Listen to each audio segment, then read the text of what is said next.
আজকের আলোচনায় আমরা আলোচনা করব রামায়ণের হনুমান ও লঙ্কা অভিযান এর আধ্যাত্মিক, দার্শনিক, বৈজ্ঞানিক এবং মনস্তাত্ত্বিক দিক থেকে বিশ্লেষণ করব।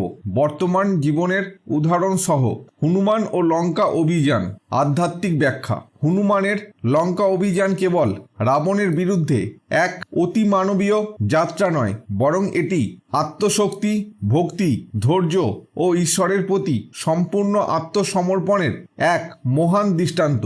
এটি আমাদের জীবনেও গভীর আধ্যাত্মিক শিক্ষা দেয়। হনুমানের লঙ্কা যাত্রা আত্মজ্ঞান ও বিশ্বাসের প্রতীক। আধ্যাত্মিক ব্যাখ্যা। হনুমান যখন লঙ্কার উদ্দেশ্যে যাত্রা করেন তখন তিনি নিজের অজানা শক্তির সন্ধান পান। অনেক সময় আমরা নিজেদের শক্তি সম্পর্কে সচেতন থাকি না, কিন্তু যখন আমরা ঈশ্বরের প্রতি বিশ্বাস রেখে কাজ করি তখন আমাদের ভেতরে চরম শক্তি প্রকাশ পায়। হনুমান সমুদ্র পাড়ি দেন, যা আমাদের জীবনের কঠিন বাধাগুলোর প্রতীক। ঈশ্বরের কৃপায় ও আত্মবিশ্বাসের মাধ্যমে আমরা যে কোনো বাধা অতিক্রম করতে পারি। বর্তমান জীবনের উদাহরণ।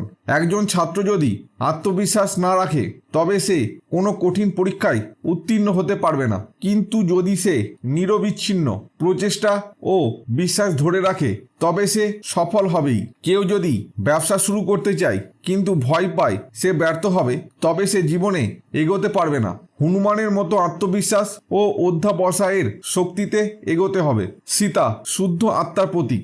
আধ্যাত্মিক ব্যাখ্যা। সীতা এখানে শুদ্ধ আত্মার প্রতীক। যখন কেউ ভোগ লালসা ও মায়ার ফাঁদে পড়ে যায় তখন তার আত্মশুদ্ধি নষ্ট হয় এবং সে দুঃখ ও হতাশার শিকার হয়। হনুমান সেখানে গিয়ে সীতাকে রামচন্দ্রের কথা মনে করিয়ে দেন, যা বোঝায় যে সত্যিকারের জ্ঞান ও ভক্তি আত্মাকে মুক্ত করতে পারে। বর্তমান জীবনে উদাহরণ। যখন আমরা পার্থিব সম্পদ, মোহ বা লোভের ফাঁদে পড়ে যাই তখন আত্মিক শান্তি হারিয়ে ফেলি। জীবনে নানা কষ্ট আসবে, কিন্তু যদি আমরা আমাদের রাম বা সত্য নীতি আত্মজ্ঞানকে অনুসরণ করি তবে আমরা অন্ধকার থেকে মুক্তি পেতে পারি। হনুমানের বার্তা। গুরু বা সত্য জ্ঞানের প্রতীক। আধ্যাত্মিক ব্যাখ্যা। হনুমান এখানে একজন আধ্যাত্মিক গুরু, যা সত্য জ্ঞানের বাহক। তিনি সীতাকে স্মরণ করিয়ে দেন যে রাম বা পরম সত্য তাকে উদ্ধার করবেন এবং তাকে হতাশ হওয়ার উচিত নয়। এটি বোঝায় যখন আমরা জীবনের কঠিন সময়ের মধ্যে পড়ি তখন সত্যিকারের জ্ঞান আমাদের মুক্তির পথ দেখায়। বর্তমান জীবনের উদাহরণ। যখন কেউ হতাশ হয় তখন একজন প্রকৃত গুরু বা জ্ঞানী ব্যক্তি যদি তাকে সঠিক নির্দেশনা দেয় তবে সে নতুন করে জীবনযাপন করতে পারে। হতাশা কাটাতে আধ্যাত্মিক জ্ঞান, উপদেশ ও ঈশ্বরের প্রতি বিশ্বাস প্রয়োজন। রাবণ অহংকার ও মায়ার প্রতীক। আধ্যাত্মিক ব্যাখ্যা। রাবণ হলো অহংকার, ইন্দ্রিয় ভোগ ও মায়ার প্রতীক। সে মনে করেছিল যে তার শক্তি ও রাজত্ব চিরকাল থাকবে, কিন্তু সে বুঝতে পারেনি যে সত্য ও ধর্মের শক্তির সামনে মায়ার শক্তি টিকতে পারে না। হনুমান যখন লঙ্কায় আগুন লাগান তখন তিনি মায়ার দুনিয়াকে জ্বালিয়ে দেন এবং সত্যের আলো ছড়িয়ে দেন। বর্তমান জীবনে উদাহরণ। যদি কেউ অহংকার করে ভাবে যে তার টাকা পয়সা, ক্ষমতা, রূপ বা যশ চিরস্থায়ী তবে সে ভুল করবে। জীবনে যদি অহংকার ও ইন্দ্রিয় সুখের পেছনে ছুটতে থাকি তবে তা ধ্বংস ডেকে আনবে। নম্রতা, পর উপকার ও সত্যের পথে চলাই প্রকৃত শক্তি। লঙ্কা দহন, নৈতিকতা পুনঃপ্রতিষ্ঠা। আধ্যাত্মিক ব্যাখ্যা। হনুমান যখন লঙ্কায় আগুন লাগান তখন তিনি অসত্য ও অন্যায়ের সমাপ্তি ঘটান। এটি বোঝায় আমাদের জীবনে যদি অসৎ চিন্তা, লোভ, কামনা বাসনা বা অহংকার প্রবেশ করে তখন তা ধ্বংস করা জরুরি। বর্তমান জীবনে উদাহরণ। কোনো ব্যক্তি যদি নেশাগ্রস্ত হয়ে পড়ে তখন তাকে সেই পথ থেকে মুক্ত হতে হবে, নয়তো সে নিজের জীবন ধ্বংস করবে। যদি আমাদের সমাজে অন্যায় ও দুর্নীতি বেড়ে যায় তবে সততা ও নৈতিকতার আগুন দিয়ে তা দমন করতে হবে। চূড়ান্ত শিক্ষা। আধ্যাত্মিক জাগরণ ও আত্মবিশ্বাস। হনুমান শুধু এক অতি মানবীয় শক্তিশালী চরিত্র নন, বরং তিনি আমাদের আত্মার প্রতীক। তিনি শেখান যে সত্যের পথে চললে ভয় পাওয়ার কিছু নেই। আধ্যাত্মিক জ্ঞানী বা রামের বার্তা আমাদের সত্যিকারের মুক্তি দিতে পারে। অহংকার ও ইন্দ্রিয় সুখ বা রাবণ শেষ পর্যন্ত ধ্বংস হবে, তাই আমাদের সৎ পথে থাকতে হবে। তাই হনুমানের মতো আত্মবিশ্বাসী ও নীতিবান হলে জীবনের সব বাধা অতিক্রম করা সম্ভব। হনুমান ও লঙ্কা অভিযান দার্শনিক ব্যাখ্যা। হনুমানের লঙ্কা অভিযান কেবল একটি পৌরাণিক কাহিনী নয়, বরং এটি মানব জীবনের গভীর দার্শনিক শিক্ষা বহন করে। এটি ভক্তি, আত্মবিশ্বাস, ন্যায় বিচার এবং মায়ার বিরুদ্ধে সত্যের সংগ্রামের প্রতীক। হনুমানের লঙ্কার যাত্রা আত্ম অনুসন্ধানের প্রতীক। দার্শনিক ব্যাখ্যা।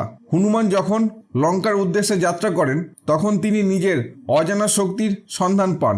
এটি মানুষের জীবনে আত্ম অনুসন্ধানের যাত্রাকে বোঝায়। আমরা সবাই নিজেদের প্রকৃত ক্ষমতা ও উদ্দেশ্য সম্পর্কে সচেতন থাকি, কিন্তু যখন সত্য ও ন্যায়ের পথে এগোই তখন আমাদের আসল শক্তি প্রকাশ পায়। বর্তমান জীবনে উদাহরণ: একজন ব্যক্তি যদি মনে করে সে কোনো কাজ করতে পারবে না, তবে সে কখনো সফল হতে পারবে না। কিন্তু যদি সে নিজের অন্তর্নিহিত শক্তি আবিষ্কার করতে পারে তবে বড় বড় সাফল্য অর্জন করতে পারবে।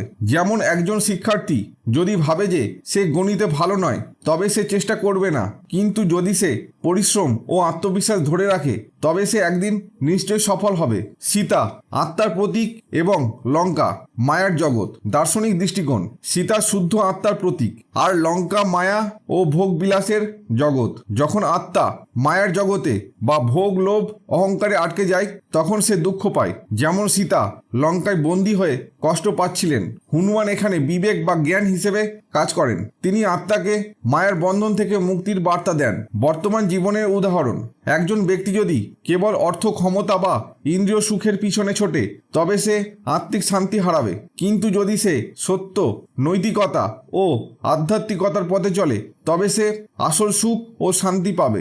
যেমন একজন ব্যক্তি যদি কেবল টাকার পেছনে দৌড়য় তবে সে হয়তো ধনী হবে কিন্তু মানসিক শান্তি পাবে না। কিন্তু যদি সে নৈতিক উপায়ে অর্জন করে এবং জীবনকে উপভোগ করে তবে সে সত্যিকারের সুখী হবে। হনুমানের বার্তা সত্যের অনুসন্ধান। দার্শনিক দৃষ্টিকোণ: হনুমান যখন সীতাকে রামের কথা জানান তখন এটি বোঝায় যে সত্যের জ্ঞানই আত্মাকে মুক্তি দিতে পারে। একজন মানুষ যদি নিজের ভুল বুঝতে পারে এবং সত্যের পথে ফিরে আসে তবে সে আসল সুখ পাবে। বর্তমান জীবনে উদাহরণ: একজন মিথ্যাবাদী যদি সবসময় মিথ্যা বলে তবে সে একসময় নিজের জীবন দুর্বিষহ করে তুলবে। কিন্তু যখন সে সত্যের পথে ফিরে আসবে তখন সে নিজের ও অন্যের জীবন সহজ করবে।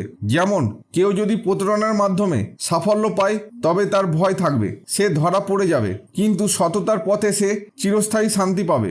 রাবণ অহংকার ও মনের আসক্তি।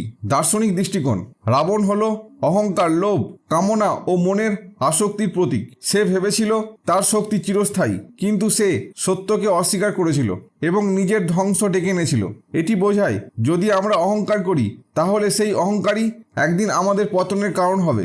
বর্তমান জীবনে উদাহরণ: অনেক নেতা বা বিখ্যাত ব্যক্তি অতিরিক্ত অহংকারের কারণে ধ্বংস হয়ে গেছে।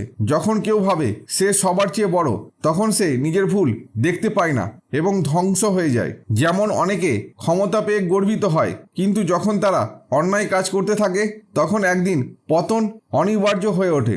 লঙ্কা দহন মায়ার অবসান। দার্শনিক দৃষ্টিকোণ: যখন হনুমান লঙ্কায় আগুন লাগান তখন তিনি বোঝান যে মায়ার জগৎ একসময় ধ্বংস হবে কিন্তু সত্য টিকে থাকবে। লোভ, কামনা, অহংকার ধ্বংস হলে মানুষের জীবন সুন্দর হয়। বর্তমান জীবনে উদাহরণ: কেউ যদি খারাপ অভ্যাসের মধ্যে থাকে যেমন নেশা, মিথ্যা, প্রতারণা তবে সে ধ্বংসের দিকে যাবে। কিন্তু যদি সে সৎ পথে ফিরে আসে তবে তার জীবন আলোকিত হবে। যেমন কেউ যদি অতিরিক্ত বিলাসিতায় মগ্ন হয়ে পড়ে এবং নিজের পরিবারের দিকে খেয়াল না রাখে তাহলে একদিন সে সবকিছু হারাতে পারে। কিন্তু যদি সে সময় থাকতে সত্য ও নৈতিকতাকে গ্রহণ করে তবে তার জীবন সুন্দর হবে। দার্শনিক শিক্ষা। চূড়ান্ত শিক্ষা: হনুমানের লঙ্কা অভিযান আমাদের শেখায় নিজের শক্তির উপরে বিশ্বাস রাখা প্রয়োজন। সত্য ও ন্যায়ের পথেই প্রকৃত মুক্তি আসে। অহংকার এবং লোভ একসময় ধ্বংস ডেকে আনে। মায়ার বন্ধন থেকে মুক্ত হয়ে সত্যের পথে চলতে হবে। যদি হনুমানের মতো সাহস, ধৈর্য ও সততা ধরে রাখা যায় তাহলে জীবনের সব বাধা অতিক্রম করা সম্ভব।